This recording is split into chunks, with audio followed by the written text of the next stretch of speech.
Hi guys, this is Vanessa Zamora. Joining me now is Wayne Sutton. How many followers do you have on Twitter? Coming up on 20,000. Oh my goodness. Yeah, it says 19,800 something when I last looked. But honestly, I try not to look because it's not about the followers, even though I got a lot. But, you know, and it hurts every time. If I lose a follower, it hurts. Oh, poor you. Well, what is it about? It's about the relationships, and I say that, and you know, and it's people ask, you know, how can you manage your relationships with following? Because I follow 17,000 people, and but one thing a lot of people don't know is I have multiple Twitter accounts, like 13 or 15 Twitter accounts, because I have to stay connected to the local community in Raleigh, North Carolina, because those relationships are very important. How do you manage all of that? How do you keep up with all of that? I love my iPhone. I love my iPhone. He hurts his iPhone. I love this new iPhone app. It is kind of new, Tweetie. And you can manage multiple Twitter accounts, and then you know you got you know I got some email alerts and filter bots, some the other tools people use to manage social media branding, and I use that for my own stuff and for other conversations, for keyword analysis, and so forth. What campaign or success story are you most proud of? Great question.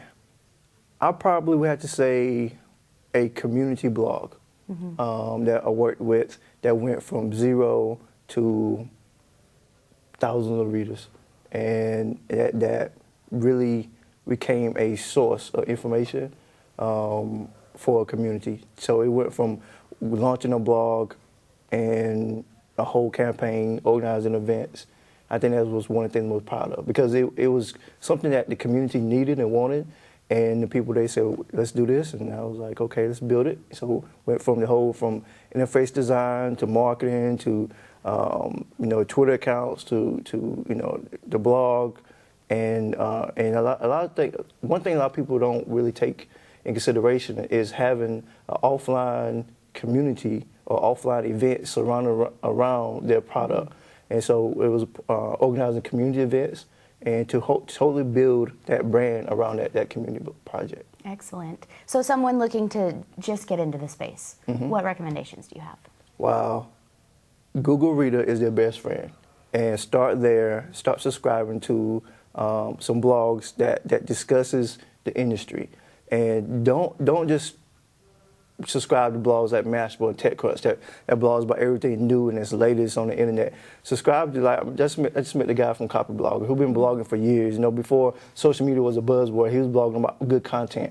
Because really, because you want to talk about social media, and the bread and butter of social media is content. And so you want to subscribe to blogs like his, Copy Blogger, and then learn about, don't just learn about social media, learn old school technology, SEO.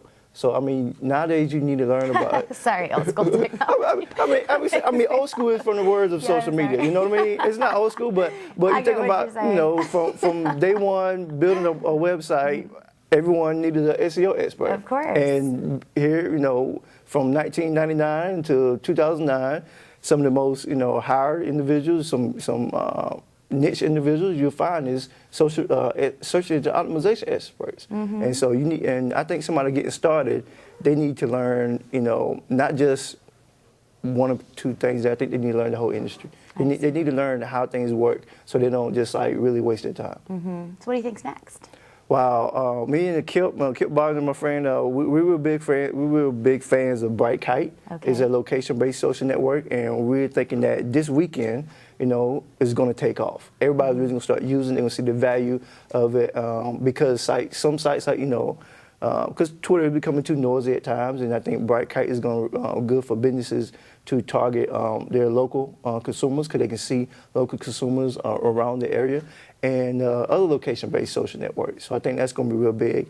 And then I think there's going to be other tools launched to manage your brand easier, to save people time. I think that's going to be, I think tools like that is always going to be big, if it's built right, designed right, and going from there. And anything in the pipeline for you?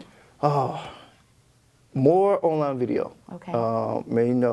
That's what's next. Also, that online videos, I think, is real big.